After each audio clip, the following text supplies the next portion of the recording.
harp, in a way, was almost an environmental piece.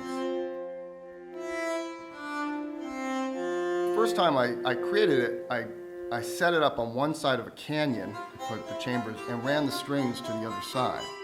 The idea was, let's turn the earth into an instrument. Oh, the earth, I've got to travel with here. I've strung it to the top of skyscrapers, Grand Theater in Shanghai. I think it's really emotional for people. I mean, it's a string sound, but it's also just encompassing. People love it. It's almost like having a string section at your fingertips. It's very symphonic sounding, but there are more high-end harmonics in it, I find. So it's different than a violin or a cello. It's got a unique quality to it.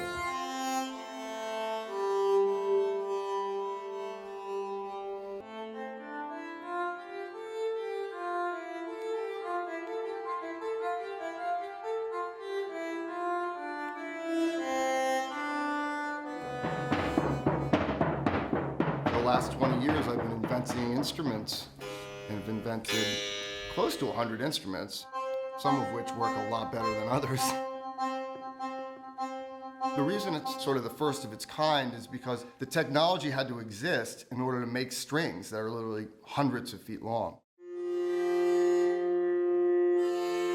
This uses what's called a longitudinal vibration, or a compression wave is another version of it. Basically, if you can imagine a slinky, a very long one, and you were to push that slinky out and then pull it back, you'd see a wave that would go through the slinky. And that's what's happening with these strings. I'm activating the molecules of the material. It's different from a pluck string or a bowed string. It's kind of like running your finger on the edge of a wine glass. Here in the studio, the strings are going from the bridge behind me, and they're traveling out and opening in the architecture and up to the side of a mountain. The rain has actually helped it. It oxidizes the strings slightly, and that mellows the tone. And so it actually makes it a little richer sounding. And these strings have been in place.